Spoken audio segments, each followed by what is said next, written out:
Welcome home to USA Global TV and Radio, a place where dreams take flight, with authentic storytelling, diverse perspectives and meaningful conversations, where global stories unite and bridges are built beyond all borders. Discover world-class education, entertainment, hope and inspiration. Together, we're building bridges worldwide. Subscribe to our channel, USA Global TV. Download our app, USA Global TV. Be our guest or join our team. Visit usaglobaltv.com. Thanks to our founder and executive producer, Dr. Jacalyn Kerbeck. Music score by Yeffy Tang from Cloud Road Music. Voiceover artist Mike Porter. Creative direction by Paul Garcia. USA Global TV and Radio. Your home for global connection. All rights reserved. This video and its contents are the exclusive property of USA Global TV and Radio. Unauthorized use, duplication or redistribution in any form is strictly prohibited. Welcome, welcome, welcome. Hello, good morning, good afternoon, good evening. This is USA Global TV and Radio, and we're here for another fabulous episode of A Woman's Prerogative. I'm Dr. Jacalyn Kerbeck, and I'm thrilled to have you here with us today for our topic, which is perception versus reality on a woman's prerogative. Joining me is the star of our program. This woman has seen it all. She has helped people all across the world in many capacities. She is a multiple certified coach. When I say multiple, meaning multiple certifications. She works with leaders, she works with teams, and she and I met many years ago. I think it's 7 years ago now. Frightening. And we are still together bringing you education and entertainment. Let's welcome Mariska Dupree to the show. Hello, hello. Did you know it's 7 years? I just did a quick calculation in my head too. It's like, what? It's 7 years we've been working together. I love it. Yeah. It feels like yesterday and it feels like forever at the same time. It's so paradoxical and yet so wonderful. Well, I think the best part of it is that we met over a screen and we've never actually met in person and we're friends. So anything can happen. So for people out there, you never know. You've got to put yourself out there and you don't know where it's going to go. So Mariska, we have new people joining us all the time and welcome to each and every one of you. Please give our audience a little bit of information about what you're doing and how you're helping other people. So what I'm doing is I work with leaders. Now, it doesn't matter whether you are new, stepping into a leadership role. Maybe you've been in your specialization for some time and you are starting to lead a team or a smaller group of people other than just you. Or whether you are stepping up in your leadership role where you are moving from one space in leadership to another space in leadership. And even when you are only leading yourself, because we lead ourselves in multiple ways, right? We create our own life and we are the leader within it.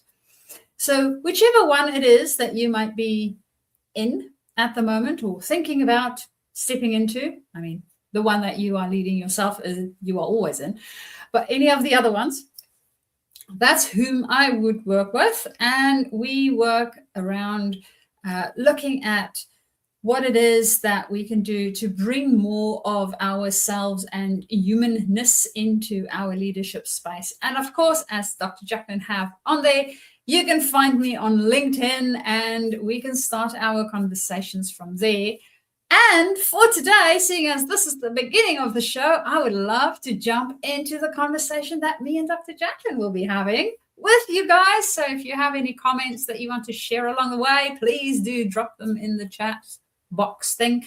And then we can see what it is that you have on your mind too. That's right. We'd love to hear from you, but guess what? We want positive comments. Haters, go somewhere else. Find another channel to watch. We're all about positive energy. So Mariska, perception versus reality. This is a topic you came up with. I've got some great ideas, but I want to know, what were you thinking? What was going on in that head when you came up with this title? Well, it was early in the morning. And I don't know about you, but there's a lot of times where I might think about something in a certain way, and then when I try to test it or when I come across it in other spaces, I might find that the thing that I have perceived in one way actually shows up in a different way. And I thought, well, I am sure that if this happens to me, so this was a hypothesis. If this happens to me, I was hoping that there would be other people out there that experience something similar. So I thought, well, why not come and discuss it? Yeah, so at least I can test it with you. The two of us can see whether this is something. And well, the rest of the world will now be part of our experiment. So that's how I came up with it. Absolutely. And I'd like to add a caveat into that. And by the way, we have no script. So Mariska has no idea what I'm going to be talking about. I have no idea what she's going to be talking about. I'd like to add the caveat in that many times when we come up with the perception, it's a story we've told ourselves that may not be rooted in facts whatsoever. And the more we start to buy into it, the more it becomes our reality. And then if we find out what the true reality is, sometimes we can be shocked. It's like an awakening because we told ourselves this whole story. Have you ever had that happen? Yes. There is something about us telling ourselves stories, right? So that we see things in a certain way.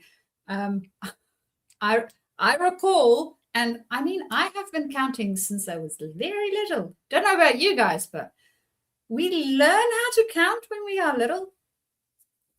And yet, I was playing a game with my husband. A game, right? It was one of these little, it's like an escape room in a box.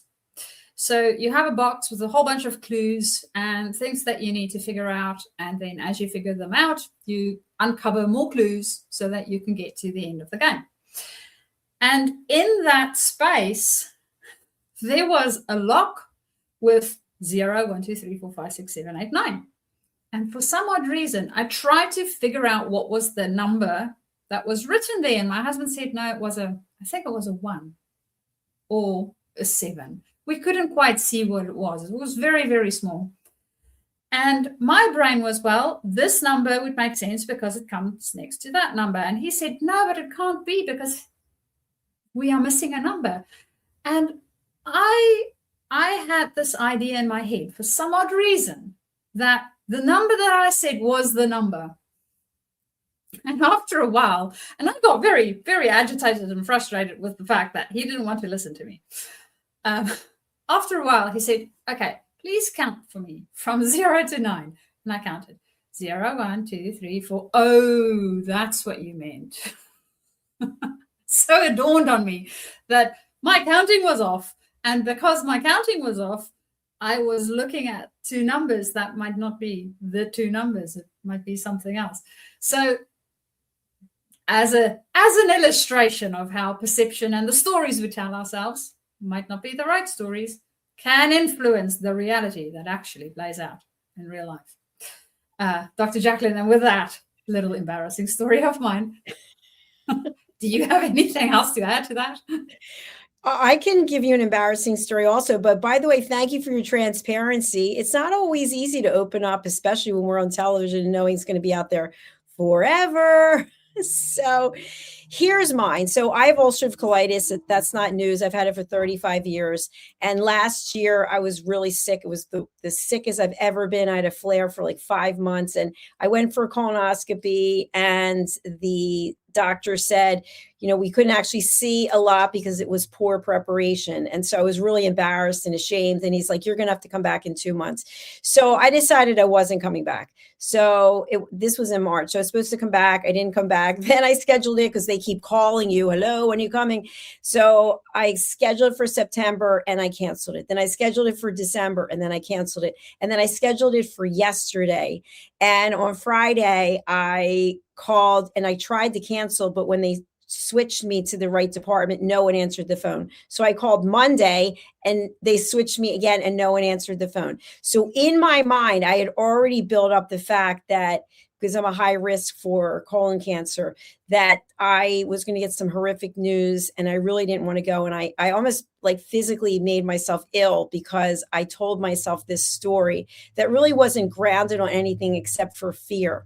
And so I went for the colonoscopy yesterday after the hideous preparation they have to do. And because I've had the disease for so long, they give me the strongest prep that you possibly can take, which I'm not even going to go in. It's a jug.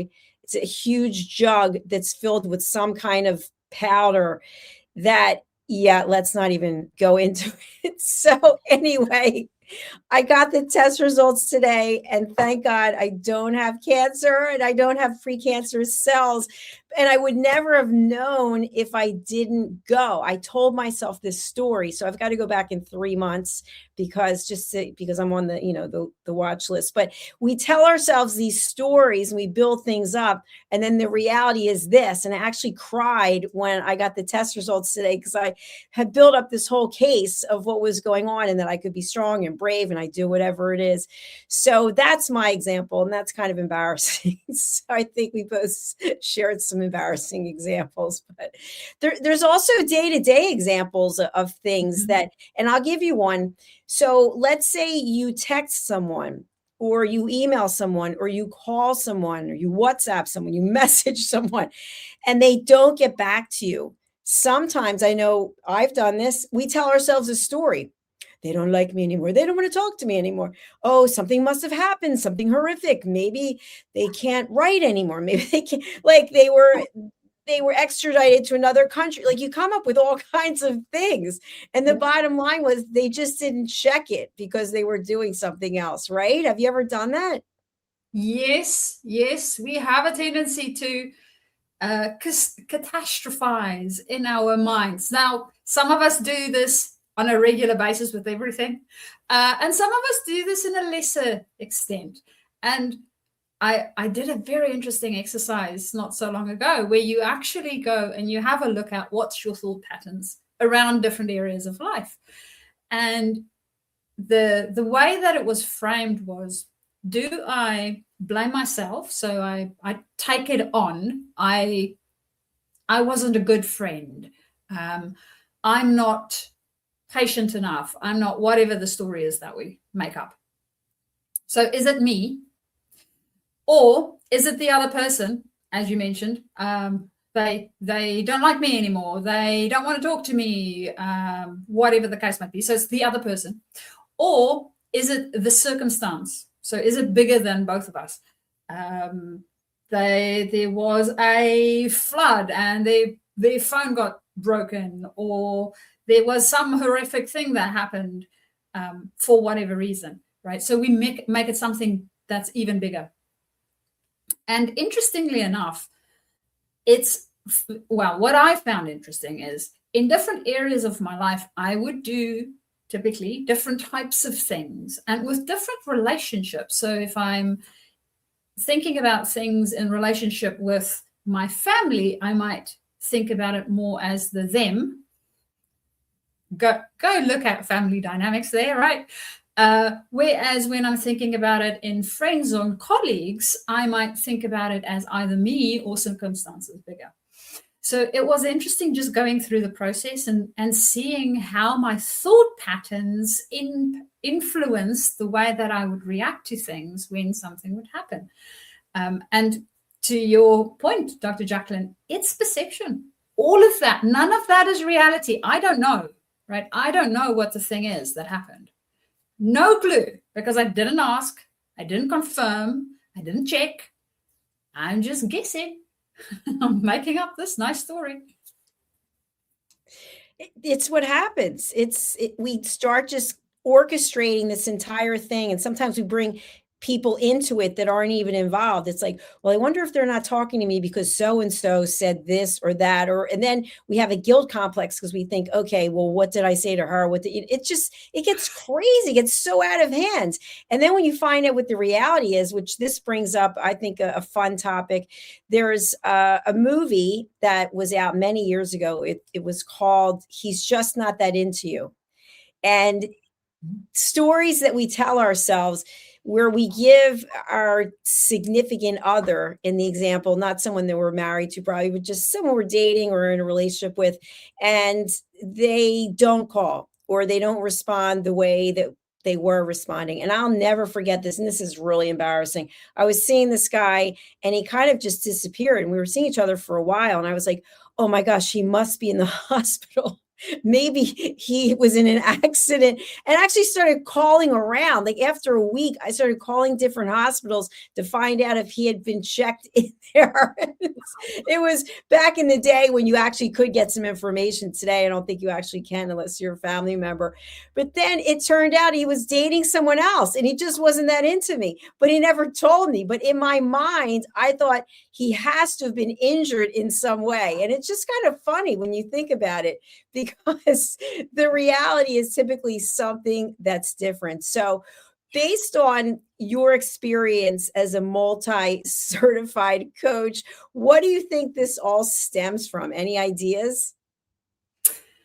Well, if I had to venture a guess, it is most probably part of our belief system. So as we grow up, we develop a whole bunch of beliefs and ways of being that supports us, right? When we're little, it supported us to keep us safe, to keep us sane, to keep us functioning in the environment that we were. So typically, these type of things show up in negative patterns or in not healthy patterns inside of our family units more often than not. But then we have now developed it, right? So now we carry it into the rest of life, and we continue to utilize it in other areas where it may or may not be successful. But because of this, it creates a whole bunch of other things that might cause dramas in our life unnecessarily, because we have these patterns that we work with. So belief systems and that underlying thread, I think for most people is part of that perception, because we are sense-making, meaning-making machines. So if you think about us as human beings, we make meaning from things, right? You will have an experience, whatever the experience is, car crash. So I have this experience. I'm in an accident. Now, if I'm the driver, the meaning that I might make is that I need to drive more carefully. Or if I blame other people, that everybody else around me is now bad drivers, right? So that might be the meaning that I make due to the thing that happened. If I'm a passenger, the meaning might be different. So depending on where we are, the experience that we go through, and the meaning that we make from past belief systems or belief systems that we have that's running in for ourselves, it changes the things that we see. So this impacts the perception, which then impacts the reality that we are experiencing or not experiencing and checking against. Because another thing that happens is something called confirmation bias. So if you think about any bias that you have, and yes, do not tell me that you don't have one, we are human, we all have it. We'll have some bias of some sort. So when you have identified said bias, the tendency is that we will have spaces. So our brain naturally looks for things that's similar to that bias. It wants to confirm it for us. So it only picks out, it cherry picks, a little bit like Google search terms, right? It cherry picks the things that you are interested in. It doesn't give you all the variety of music that you can possibly choose from. No. It only gives you the genres that you have already listened to, which I find very annoying. But the brain already works like this, right? So we do this on a regular basis. So I suspect it has got to do with our belief systems and the way our physiology works. And it might not be all of it. So Dr. Jacalyn, what do you think? I think you bring up a good point, something that I hadn't thought about before, because how we were brought up and situations that we were in may carry through as we get older. So, for example, when I mentioned about being in a relationship with a guy and he disappeared and I thought that he was in a hospital, he was actually dating someone else, that could have something to do with something that happened to me when I was growing up, an insecurity, for example. And I think that we have these insecurities, and we let them sort of eat away at us, right? Eat away at who we are. Because if you think about it, if you are in a relationship and someone doesn't contact you, okay, if something dreadful happens to them, someone would probably call you and let you know, or it might be on social media or somewhere.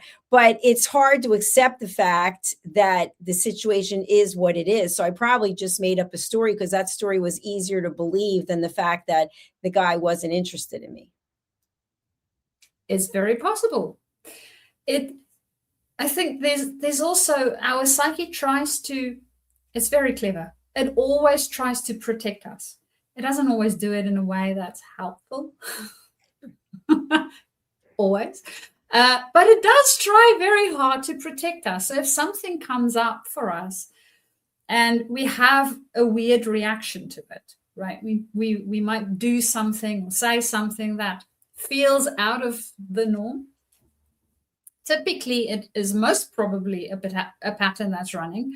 And the pattern is trying to help us out. It might not, as I said, do it in the best way. Right? So it might have been a pattern that we developed somewhere else. It's our inner 5-year-old. And our inner 5-year-old came to the conclusion that nagging is the best way to go to get a certain thing to happen. And now we might be 30 or 50, and we are still utilizing the same approach with less success, or maybe a lot more annoyance with people around us. So understanding where some of these things might be coming from, and also understanding that your subconscious is trying to help, right? That's what it's trying to do. It's trying to help you, keep you safe, make it better. Not necessarily in the best way that it can, because it might have gotten stuck somewhere, like in its 5-year-old self. So we need to help get it unstuck and then move it through so that it can get to a better place, and then recreate from a place that is more generative and better for us in general. So yes, that's it. It is. I love human psyche and finding out how we tick. It is fascinating. And here's another example. Many times when something happens to us or we're doing something, we feel like everyone is talking about us. Everyone's looking at us. Look, they're looking at me. They're looking at me. And the truth is, no one really cares because people are so caught up in themselves. And I've got another example, of course. So back in August, when I was at the gym, I was taking this class that I always take, and I was running and I fell off the treadmill. So I've told you that story before. So after I fell off the treadmill and I gathered up my pride, I went to urgent care and I healed. I still have one scar left. I went back to the gym. And for a long time, I held on to the treadmill. And I thought everyone's talking, like I'm looking around like they're talking about me. Everyone's saying, why is she holding on to the treadmill? So finally, I realized no one cares that you're holding on to the treadmill except the instructor who came over and said, I wish you wouldn't hold on to the treadmill. But have you ever had that where you really, truly believe, you're not being paranoid, you are convinced that whatever it is you're doing or whatever you said, that everyone's talking about it? Yes, definitely. I remember especially, so for most people, this might have happened somewhere in your teenage years, right? Where we are acutely aware of everybody around us and not necessarily as aware of ourselves. And that's normal. It's part of our growth process. But I do remember, especially in high school. So I think mostly in the US, you guys don't wear uniforms to school. We did. So in South Africa, it is normal for us to wear uniforms. Everybody has the same type of uniform and you wear a uniform to school. So on occasions, when it's a special occasion, like certain times in the year, we get to not wear uniform, then you can wear other stuff. And I remember there was an occasion like that, and that was still fine. And now I'm a little bit reptilic in my body, in the sense that I don't heat up easily for myself. If I have heat sources around me. It's a lot easier, but I get cold really easy. And I decided that typically in school, they had a rule for at this date, you go to summer wear, and this date, you go to winter wear. And I was like, yeah, no, it's too cold for me. I'm just going to do winter wear. And I remember being so self-conscious that whole day, walking around in my winter wear because I was the only student in the school wearing winter wear. It's still my uniform, but it's winter wear uniform. And I also thought, everybody's looking at me. And I think I had only one comment for the whole day. And the person was like, oh, that's actually clever. I was cold too today. I'm like, okay. But the whole day I felt like everybody's looking at me, and they weren't. And if they were, they might have thought, dang it, why didn't I do the same thing? So it's interesting how we can get in our own heads about people's perceptions of us while they might just be focusing on themselves. It's very true. And something else that comes to mind is many times we will put something off because the thought of actually doing it, it's just so upsetting. We just think to ourselves, I just can't do it. I can't do it. I can't do it. So I'll give an example. I don't watch regular cable television. I watch streaming platforms, and I typically only watch reality TV shows. And the reason I do is I love to watch the interaction between the people, because you usually have to accomplish something. And almost every time, whatever show it is, you have to have these people as your allies, and then they're going to get voted off. It doesn't matter. Like now I'm watching Ink Master, even though I have no tattoos. I like learning about tattoos, and I like to see how the people are working together. And so the point is that in watching a lot of this, people are doing things that they didn't think they would do. In Traders, for example, another show, one of the activities, these people had to go into this small cabin, and they had to actually stick their face through this hole, and the hole was covered with scorpions and all kinds of bugs, and they had to get something out of there. And so the point is, in that moment, it's like, oh, I'm in a contest. I can win this huge amount of money. I'm going to do something that I don't want to do, but there's a reward at the end. But if someone asks you to do that just for no reason, you're probably not going to do it. If someone said, Mariska, why don't you stick your hand in that box of snakes? You're probably not going to do it.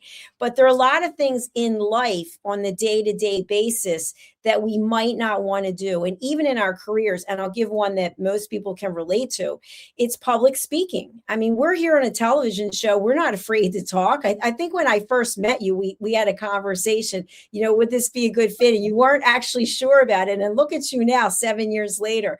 But the thought of public speaking, if I said to you, Mariska, why don't you apply to be on a TED, to be a TED speaker? You might feel one way or another way. And to someone who doesn't have public speaking experience, it might be like, are you out of your mind?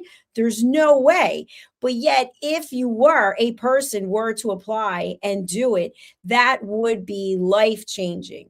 So these things that our perception is that it's the worst thing in the world, it could actually be the best thing in the world for us. Yeah. And typically, I think the things that we feel is the worst thing in the world, there's a lot of fear attached to it for us, right? There's something that psychologically, it feels like death. Yeah. It's not that you will physically die when you're on the stage. We all know you'll be fine. Many people has gone on the stage. You might sweat profusely, but nobody's died from it yet that I'm aware of. So you should be fine going on stage, and yet it feels like there's a death. There's a psychological thing there that prevents us from doing it, and that's typically what fear does. It can be so debilitating that it prevents us from trying something out, whether it is public speaking, starting your own business, doing something you love instead of going to some job that you hate. Whatever the thing is that you want to step into, right? It might require a little bit of growth from us so that we can learn how this works. I mean, for me and you, Dr. Jacalyn, we do this on a regular basis. So for me doing it with a screen, I am good. Having to command a bigger stage, I don't know what I'll do. Right? I don't do that on such a regular basis. So I might not know what to do with the space, but I can find out. I can prepare myself. I can learn how it works. And everything on this planet is learnable. There's nothing that's not learnable. So if you really want to do it, even if you are really, really, really afraid of it, but it's something that you want to do, I would say, go for it. And absolutely. That means you're going to apply to be a TED speaker. I can't wait. Or maybe TEDx. That's fantastic. It reminds me of something else, that it's perception versus reality. Many times, if we have to go and see someone who is ill, or they're in the hospital, or someone passed away and we have to call significant other or the family members, sometimes people actually will not do it. They will not do it because they are so overwhelmed. The perception that they have is that every word that they say is going to be held on to, that instead of them making the effort, the person's going to analyze the fact that they didn't say the right thing. And so this can actually, and I know people that have this situation, they'll get sick thinking about going to the hospital to visit someone, or the fact that they have to go to a funeral and go through the line and say something to each of the people, instead of putting the focus. Like, the reality is, let's put the focus on the people who are really suffering. It's about them. It's not about us. But yet in the moment, we make it all about us. And then my next segue is the perception versus reality of attending a networking event. And I have to raise my hand on this. For so many years, and you know this about me, I was terrified to go to a networking event. So I was working in corporate America. I was traveling the world. I was calling on some of the biggest companies in the world. But if I had to go to a social event, if I had to go walk into a cocktail party or a networking event, I would literally get so upset. I had to go into the bathroom and run my wrists under cold water to calm myself down. And at some point, someone said to me, no one cares that you're there.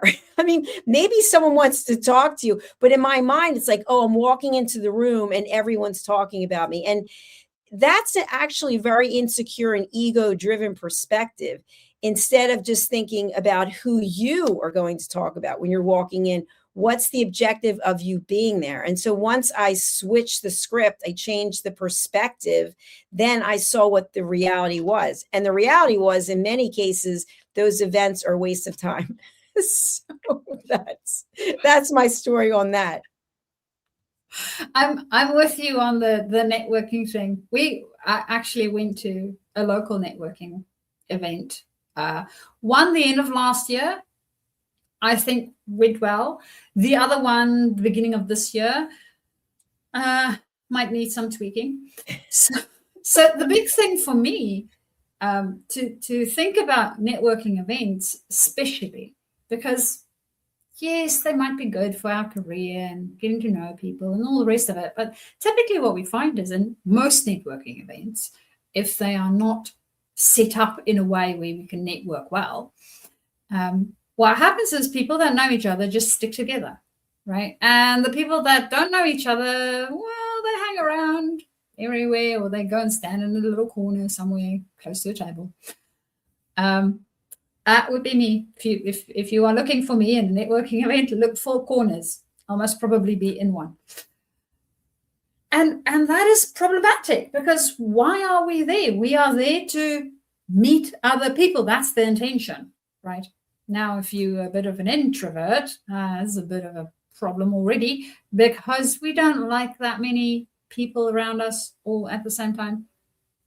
We are better with fewer people. And it's also difficult to actually go and walk up to a person and go, hello, I am whatever your name is, and start a conversation, right? It is tricky to do that. So if the event itself, the organizers of the event, didn't think through how to do this well with other people, typically it has a tendency to fall flat, which is what I found in the one that we had this year. The other one, we actually went into groups and we had a bit of an activity that we did. Great. And they post-populated the groups. They let everybody go and sit first, and then they said, okay, so now whatever table you are on, you're going to switch, and you are not allowed to sit with friends. So we had to, right? It was like this is intentional, which to me, that's a type of networking event where you can actually get something out of it.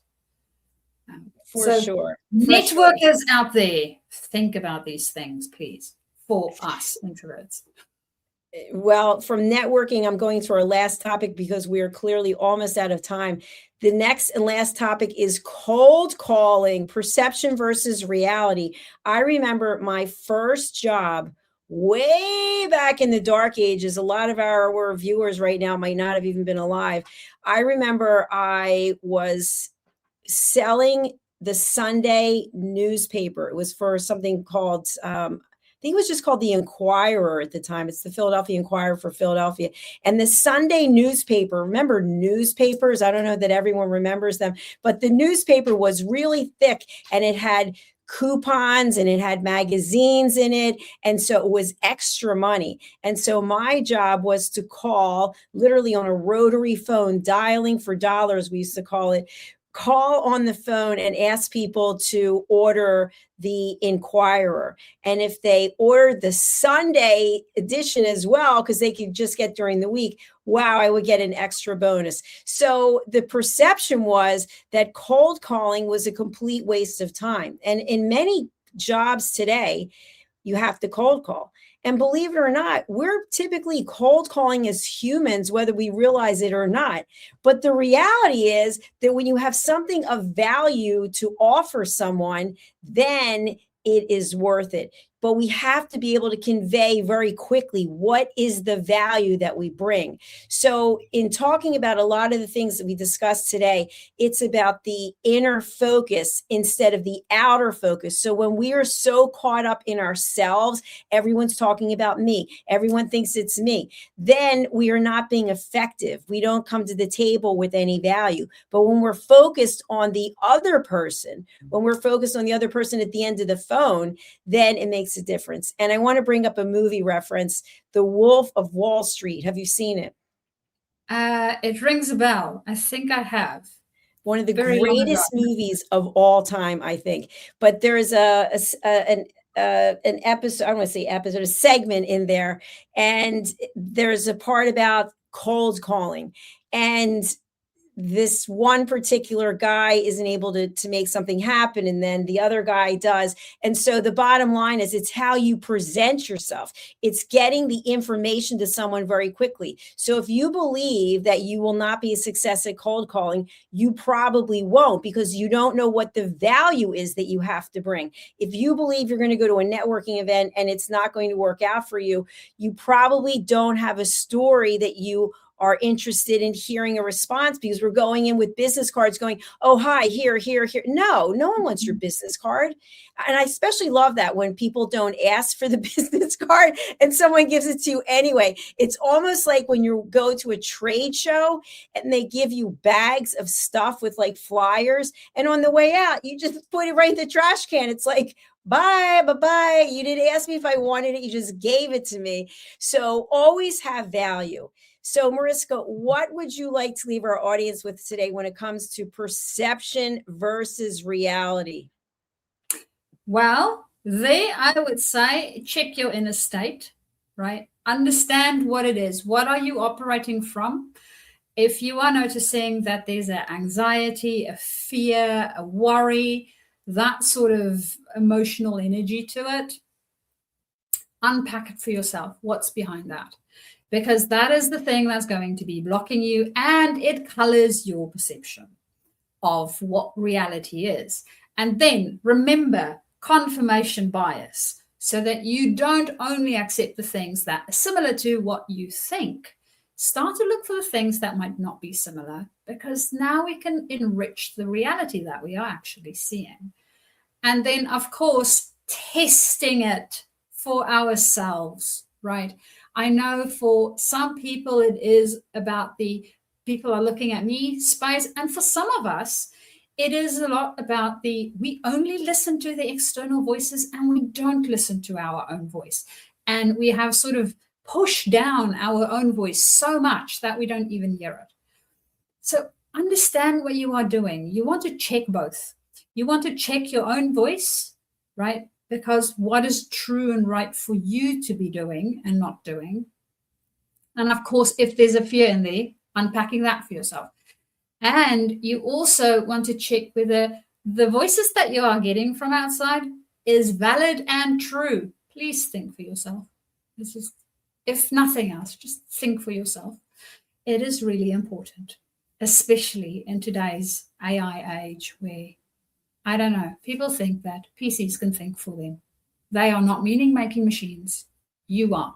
So start making your own meaning in a way that's generative. And that's what I would leave people with for today. Fantastic. How can people get in touch with you, and who would you like to contact you?